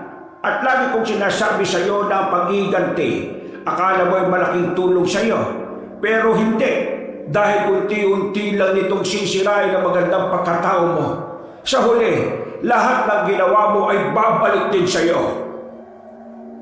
Ano ba yung sinasabi ni Lolo sa akin? Diyos ko po, mapapahamak pa siya ng dahil sa mga kagagawan ko. Mula sa pwesto ay dinig ng dalaga ang matinding hiyawan at pagpaplano ng mga tao na tugisin silang maglolo. Pinangunahan talaga ni Aling Vicky ang tungkol sa bagay na yon at nagsabi pa siya na magbibigay ng pabuya sa unang makakahuli sa maglolo. Si Lolo, kailangan ko siyang balikan. Aling Vicky! Aling Vicky! Yung bata! Bakit? Ano nangyari sa bata? Nandun po sa bandang Imbornal. Nahulog yata at parang may humatak. Tumulong po kayo! Tara na, mga kasama, pumunta tayo ron! Dahil sa panggogoyo ni Belko ay naubos sa mga tao sa plaza at tanging si Katarina ang natira sa pinakadulo kung saan siya nagkukubli sa puno. Dali-daling lumapit doon si Belko at kaagad siyang kinausap. Tara na, pumunta na tayo kay Mang Aidenko bago pa siya kunin ng mga tao. Ano ba yung ginawa mo? Baka magalit pa sa'yo si Aling Vicky at madamay ka pa kung nagkataon. Meron naman talagang batang nahulog doon eh. Sinabi ko lang na may humatak para isipin nilang gawa yun ng alungawan. Tara na, habang abala pa silang lahat. Wala na nga silang sinayang na oras. Dali-dali silang naglakad papunta sa barong-barong. Pero nahirapan din silang makauwi dahil tila nagkalat ang mga taong tumutugi sa maglolo. Sana hindi pa tayo mauli ng pagdating sa bahay. Kung bibilisan natin masasabihan natin ang lolo mo. Paano natin magagawa yon? Halos nagkalat na sila. Tama talagang sinabi sa akin ni lolo na mali ang mga pinagagawa ko. Dahil na imbis na humupang tensyon o galit ng mga tao sa amin, mas lalo lang nadagdagan. Nakita ko silang Mark at Rainier nung nakaraang gabi na nilamon ng aluwangan. Pero wala akong ginawa para tulungan sila. Pinagmasdan ko lang yung halimaw at tuwang-tuwa ako sa mga nakikita ko kahit alam kong mali yun.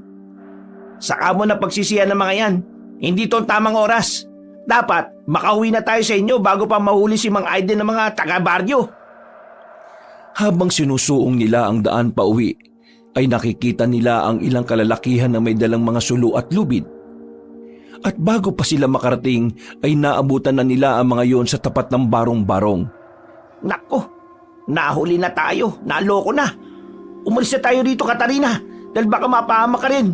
Hindi, si Lolo Aiden ko. Paano siya? Natigil na sila sa pag-uusap dahil kitang-kita nila kung paano sapilitang pinasok ang barong-barong.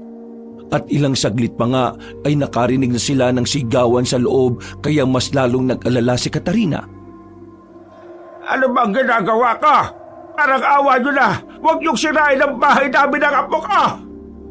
Hinatak ng mga kalalakihan na matandang Ginoo at nang nasa labas na sila ay saka pinagsisira ang barong-barong. Pagkatapos ay sinabuyan ito ng gas at inapuyan.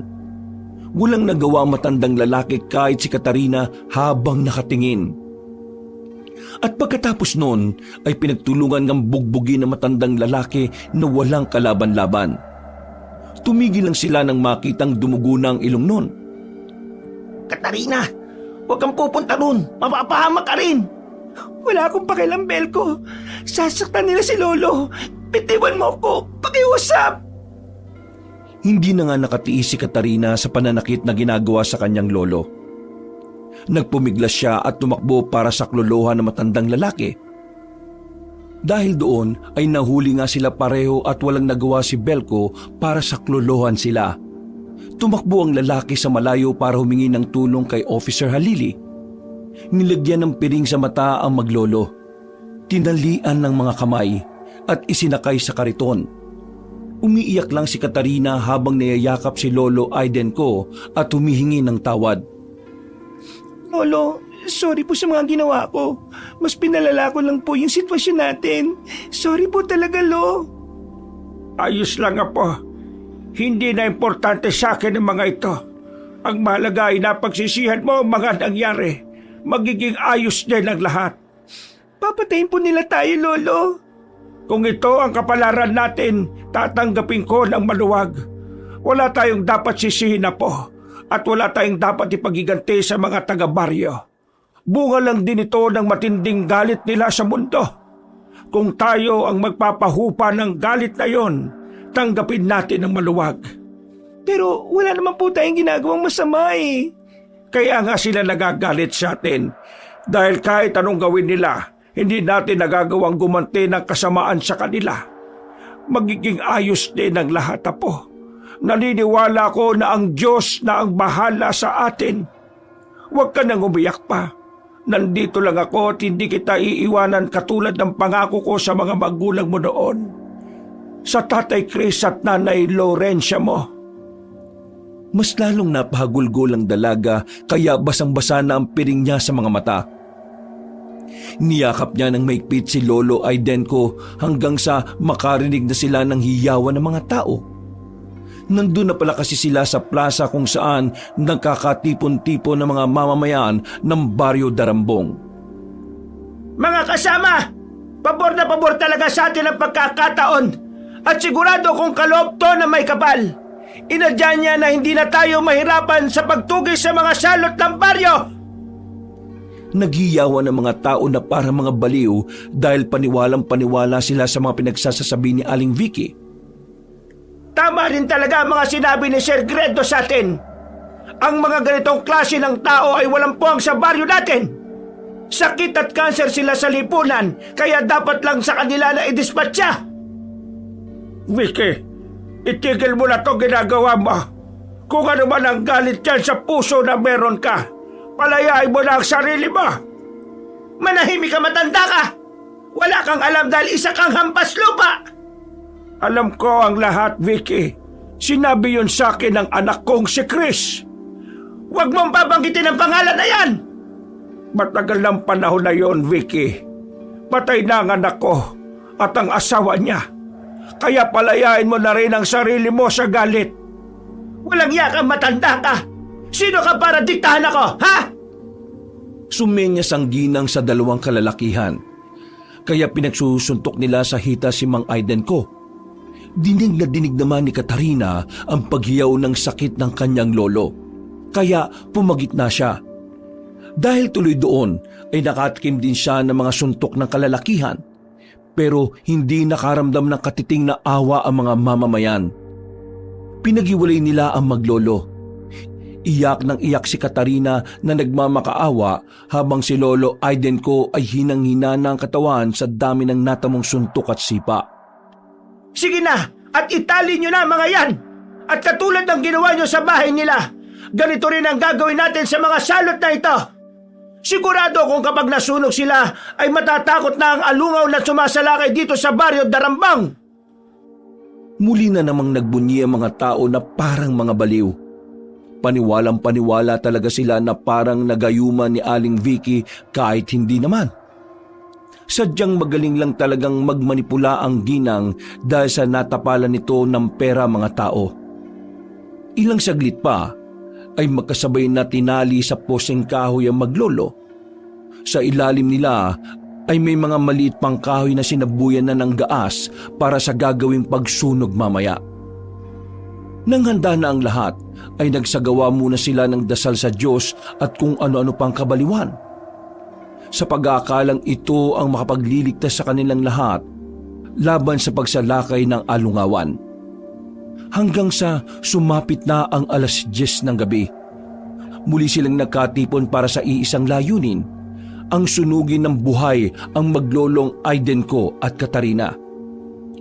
Ngayong gabi na to, ay masasaksihan nating lahat kung paano maalis ang kamalasan sa ating baryo. Sa pamamagitan ng pagsunog sa ugat ng salot at sa ugat ng pagsalakay ng taong ahas. Sama-sama nating pagmasdan kung paano sila tupukin ng apoy at ang paghiyaw nila ang magiging sandata natin para tuluyang bumalik sa dati ang baryo natin.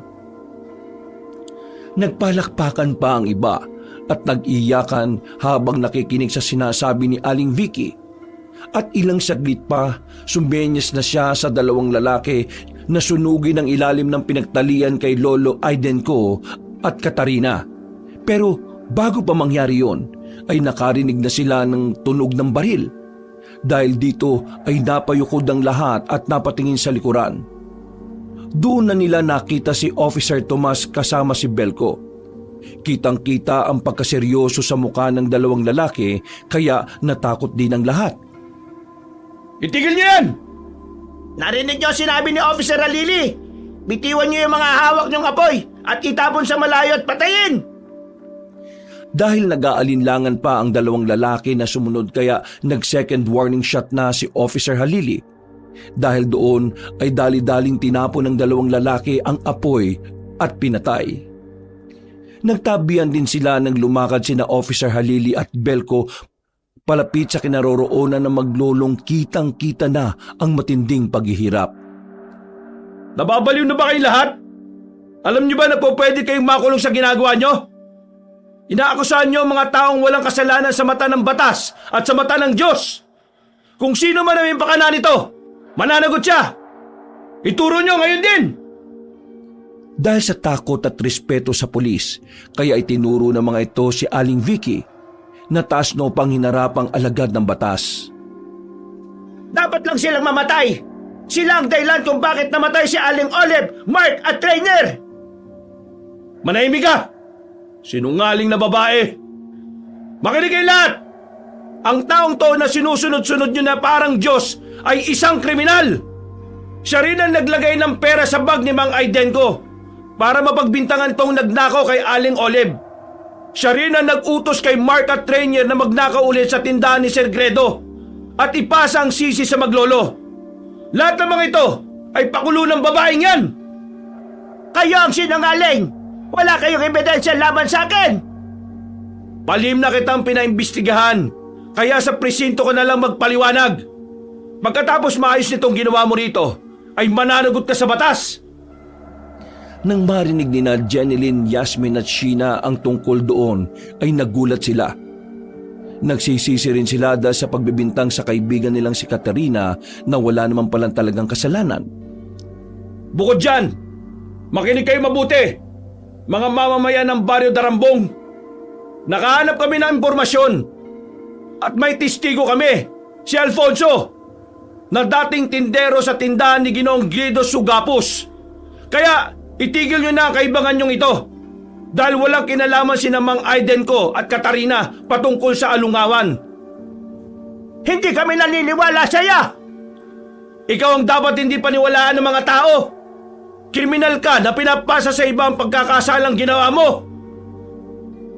Dumating pa ang dalawang pulis na sina Officer Tia Usas at Officer Kabunok at pinusasa na si Aling Vicky.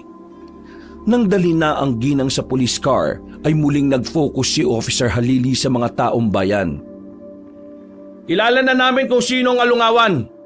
Ang taong ahas na aswang na sumasalakay sa ating baryo ay walang iba kundi ang tinitingala niyong si Ginoong Guido Sugapos. Ito ang dahilan kung bakit nagtago si Alfonso at kumuha ng malaking pera sa tindahang yon. Para patunayan ng lahat, bumalik siya rito para makisan at tugisin ang taong yon. Magkaisa tayo mga kasama para matapos na ang gulong ito.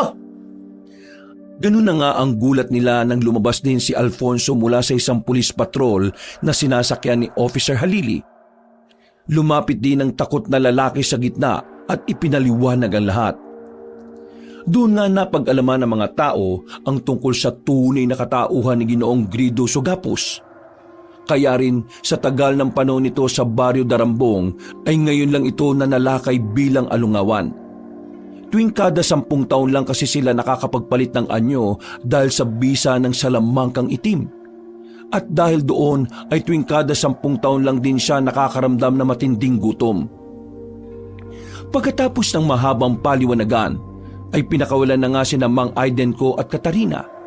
Tumakbo si Katarina patungo sa kanyang lolo at niyakap ito ng mahigpit habang humahagulgol sa pagiyak. Maraming salamat sa inyo, Officer Halili at Belko. Kung di kayo dumating, siguradong natupok na kami ng apoy ni Lolo. Hindi ko naman haayaan na mangyari yun dahil... Dahil ano, ha? Wala po, Mang Aiden. Aalalayan ko na po kayo para pumunta sa klinika. Habang umaambon sa paligid ay walang nagsasalita sa mga mamamayan dahil silang lahat ay napahiya. Pero sinabihan pa ni Officer Halili ang mga tao na mas maging mapaghanda dahil oras na para salakayin nila ang totoong salarin. Wala na nga silang inaksayang oras.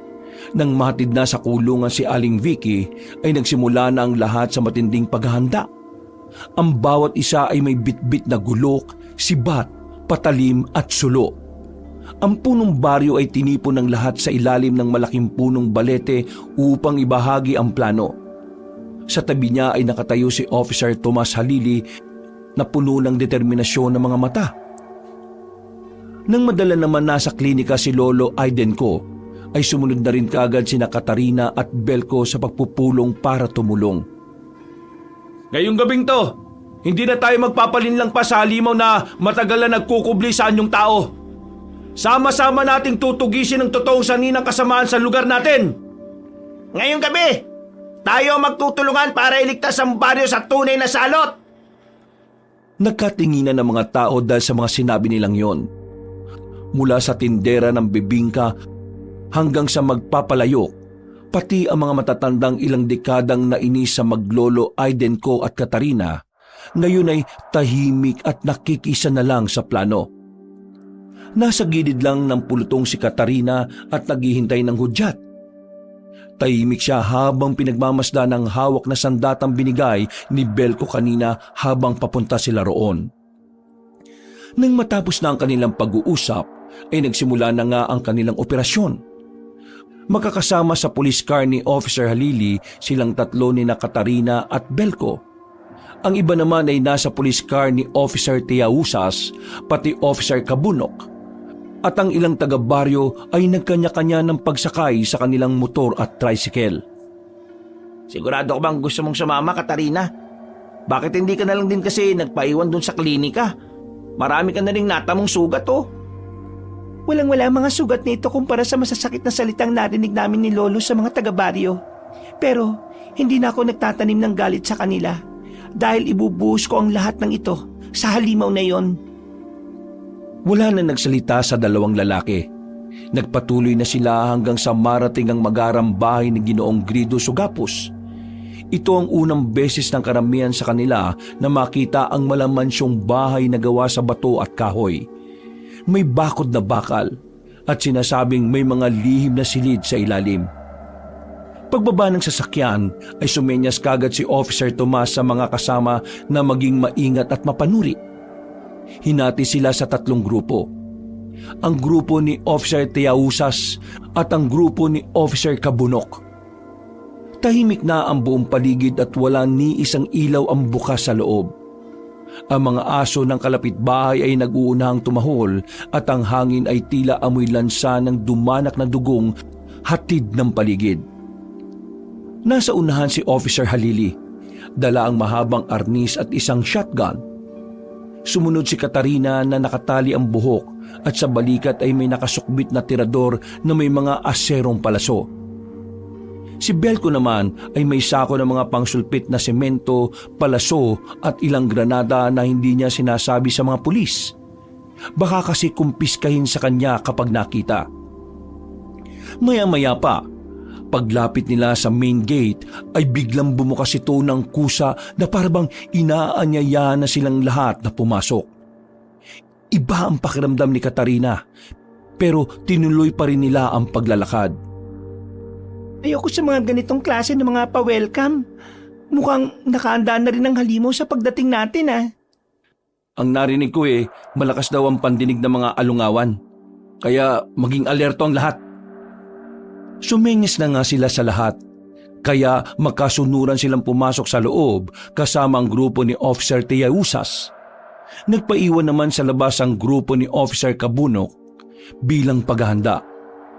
Pagpasok nga nila sa loob ng bakuran ay biglang nagsara ang gate sa likod nila. Naging alertong lahat dahil doon at sa isang iglap nga ay isang malakas na dagundong mula sa itaas ng bahay ang sumalubong sa kanila. Pagkatapos nito ay may gumapang na anino pababa sa dingding. Parang dambuhalang sawa na may mukha ng tao. Kitang-kita ni Katarina ang berdeng mga mata nito. Ang dila na humahampas sa hangin at ang malalaking kaliskis na kumikinang sa liwanag ng buwan. Nakita ko na yung halimaw! Nandun sa itaas yung alungawan! Magsipaganda kayong lahat! Nagkanya-kanya ng tago ang mga tao habang nanatiling alerto. Si Belko ay nasa likuran lang ng dalaga bilang pag-alalay sa maaaring pagsalakay ng aswang. At maya-maya pa nga, tuluyan ang lumantad ang dambuhalang halimaw sa kanilang lahat. Maligayang pagdating sa inyong lahat, mga hangal na taga-baryo! Kayo na pala ang mga gustong mamatay! Kaya kayo nagpunta rito ng kusa! Hindi kami mamamatay ngayong gabi, kundi ikaw! Ha! Nakakatuwa ka naman talagang babae ka. Siguro, dinala mo silang lahat dito sa akin Para ba mapagmasdan mo silang mamatay katulad ng ginawa mo kay Olive, Mark at Trainer? Manahimik ka! Totoo naman ang sinasabi ko Hinagis ni Katarina ang isang patalim pero naiwasan lang ito ng halimaw. Tumalon mula sa pader si Ginoong Grido na ngayon ay buong anyong alungawan. Nagulat pa nga sila dahil halos 7 talampakan na ang haba niya at ang katawan ay parabang nahahati sa 3 seksyon na may leeg at ulo ng tao. katawan ng ahas at buntot na may 3 tinik. Masyado ka mainipin ah! Iisa-isahin ko naman kayong lahat pero ihuhuli kita, babae! Ang dami mong sinasabi, halimaw ka! Sugod ang mga kasama! At huwag siyang hayaang makaporma! Unang umatake si Officer Halili. Tumalon siya paabante at tinarget ang tiyan ng halimaw gamit ang kanyang arnis. Tumama ito pero tila wala lang nangyari. Humalakhak lang ang aswang na parang demonyo habang umiiwas-iwas sa pag-atake. At sa isang iglap ay hinampas siya ng buntot ni Ginoong Grido. Nasalag niya naman ito pero tumilapon pa rin siya hanggang bumangga sa pader. Mabuti na lang ay hindi tumama sa kanya ang patulis na buntot ng halimaw. Parang nag-iba na ang itsura ng alungawan! Tama ka! Dahil sa tuwing makakakain kami ng sariwang karne at dugo ng tao, ay malaking pinagbabago ng katawan namin. Dahil sa dami ng dinala mong pagkain, tiyak na malaking pagbabago mangyayari sa akin. Salamat sa iyo, babae! Mamamatay ka! Agad pumana si Katarina gamit ang tirador. At sa kabutihang palad ay tumama ito sa kaliwang mata ng aswang. Umalingaw-ngaw ang malalim nitong sigaw habang umiikot ang katawan sa galit. Hindi ito inaasahan ni Ginoong Grido dahil sa buong akala niya ay napakahina ng dalaga. Walang iya ka! Pagbabayaran mo to! Ang dami mong sinasabi, pangit na aswang! Etong sayo! Kung saan-saan ka nakatingin eh! Sumunod na tumakbo si Belko. Sabay niyang ibinuhos ang laman ng sako na may tansong bitag. Naghagis din ng ganito ang ilang pang kalalakihan at naipon ang mga ito sa palibot ng alungawan na dumikit sa mismong balat nito. Ngunit isa-isa lang itong winasak ng galit na taong ahas gamit ang kanyang mga kaliskis at lakas. Mga patay gutom na mahihirap! Kahit sama-sama kayo, ay walang makakapantay sa akin! Isa akong sinaunang aswang! Maalamat na aswang! Kaya anong panama niyo sa akin, ha? Habang nagngangalit ang muka, ay dumausos ito sa damuhan na parang torpido. Mabilis itong lumusot sa ilalim ng mga halaman at biglang sumulpot sa likod ni Katarina. Sa huling saglit, naiwasan ng dalaga ang matalim nitong pangil, pero nahablot nito ang braso ni Belko. Belko! Ayos lang ako, Katarina! Mag-iingat ka! Takbo! Habang tumatakbo silang dalawa, ay biglang umalingaw-ngaw sa likuran nila ang magkakasunod na putok ng baril. Paglingon nila, ay naroon ang sugatang si Officer Halili kasunod ang iba pa at sunod-sunod silang umatake. Pero isang makahulugang pagngisi ang isinukli sa kanila ng halimaw. Pagkatapos ay sila na nga ang binalingan nito. Walang awang sinagasaan ng alungawan ang mga taong nadaraanan niya. Nilamon niya ang mga yon ng buhay hanggang sa mabundol na niya si Officer Halili at Officer Tia Usas. Tumalsik ang 2 pulis at sugatan ng mga yon na nahihirapan ng tumayo. Naloko na! Delikado na tayo sa laban! Ang lakas na ng halimaw! Mabuti at alam mo kung hanggang saan lang ang kakayahan mo. Mga wala kayong kwentang nilalang, kaya dapat lang namamatay na kayo lahat! Pasalakay na sa kanila ang alungawan nang biglang umalingaw-ngaw ang isang malakas na putok na sinundan ng pagsabog. Nagulat sina Katarina at Belko habang napapayukot. Nang mapatingin sila sa kinaroroonan ng mga pulis, ay hindi naman nila nakitang ang mga yon ang may gawa ng pag-atake. Sa isang kisap mata, matapos mawala ang makapal na usok, ay biglang sumulpot si Lolo Aidenko. Kasunod sina Officer Kabunok at ang iba pang mamamayan. May dalang matandang Ginoo na kakaibang sandata na walang nakakaalam kung saan galing. Ano yan, Lo? Nakita ko ito roon sa klinika at meron akong naalala na ginagamit namin noon para pumatay ng ahas. Gamitin mo na to, Belko, dahil nanghihina pa rin ang katawan ko eh. Pagkakuha ni Belko sa nasabing sandata, ay matapang na siyang tumindig at hinarap ang galit na sa Ginoong Grido. Puno ng galos ang katawan ng alungawan dahil sa ginawang pagtama ng nasabing sandata sa kanya.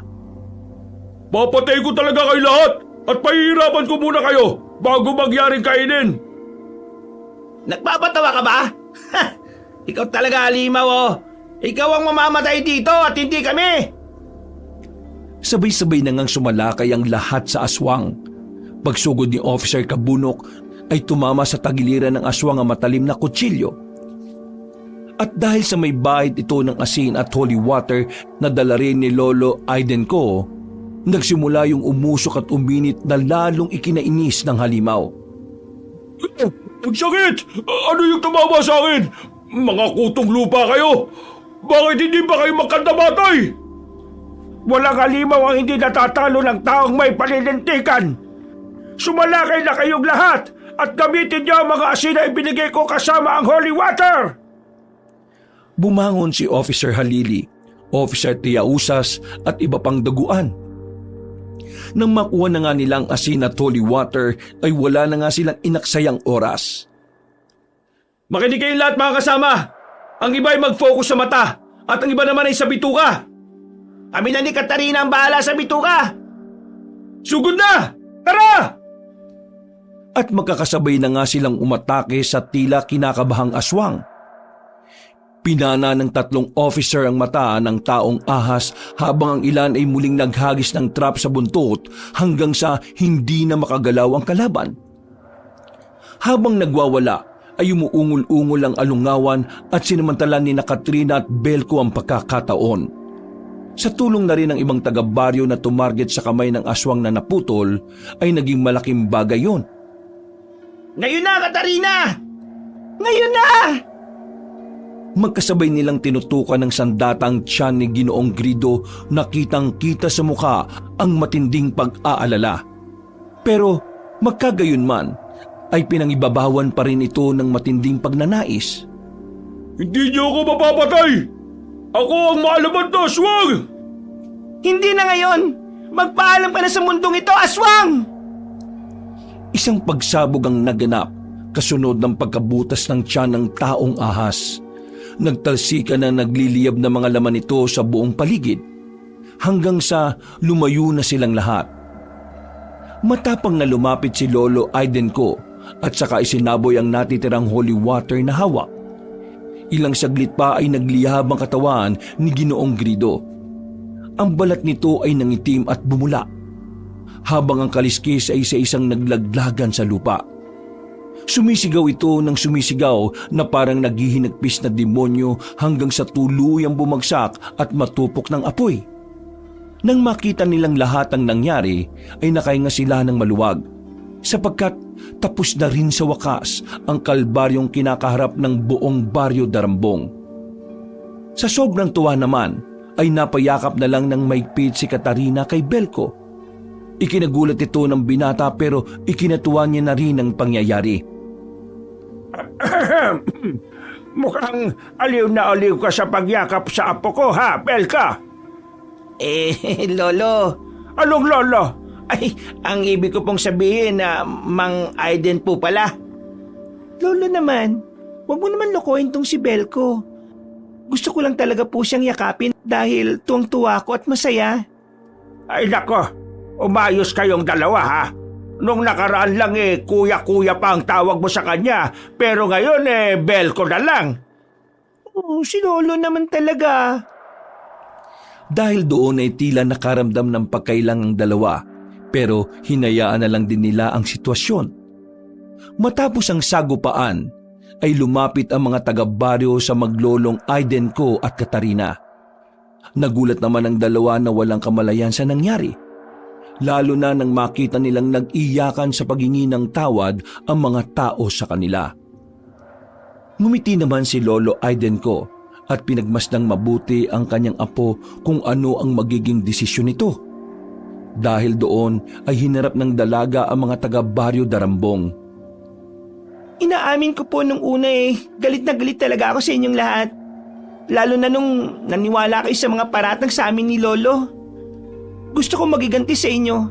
At nang mangyari yung pagkamatay nila Aling Olive, Mark at Rainier, aaminin kong nakaramdam ako ng tuwa. Pero nagsisisi rin ako pagkalaon. Lalo na nang makita kong walang magandang dulot sa sarili, sa kapwa at sa komunidad ang galit sa puso. Dahil sa kay Lolo Aiden, ginamit siya ng Diyos para matuto ko ulit magpatawad. Kaya, pinapatawad ko na po kayong lahat sa lahat ng mga ginawa niyo sa amin. Ganon din, ako'y humingi ng tawad kung nakapag-isip man ako ng hindi maganda laban sa inyo. Sana po'y patawarin niyo po akong lahat. Habang nagiiyakan ay isang masigabong palakpakan ang narinig mula sa mga tao. Pagkatapos ng pangyayaring yun ay nagpasya ang punong baryo at mga mamamayan sa tulong ni na Officer Halili, Officer Tea Usas at Officer Kabunok na isikreto ang mga nangyari. Ang mga ari-arian ng negosyanteng Alungawan ay napunta sa mga mamamayan dahil wala naman itong ibang kaanak. Dahil doon ay nakapagpatayo ng bagong bahay sina Lolo Aiden ko at Katarina. Mas gumanda ang buhay ng mga taga roon. Katulad ni Belko na ngayon ay nandidigaw na sa dalaga. Samantalang si Aling Vicky naman, matapos makulong sa mga krimen na kanyang ginawa, ay naisipang magpatiwakal mismo sa piitan. Sinubukan pa siyang isalba, subalit sa kasamaang palad ay hindi na niya talaga nakayanan. Dito nga ay mas napatunayan ni Katarina na walang puwang dapat sa puso natin ang galit at paghihiganti. Dahil kapag nilamon tayo nito, ay siguradong tayo rin ang mananagot sa huli ng ating buhay. Wakas. Sa gilid ng Baryo Darambong, malapit sa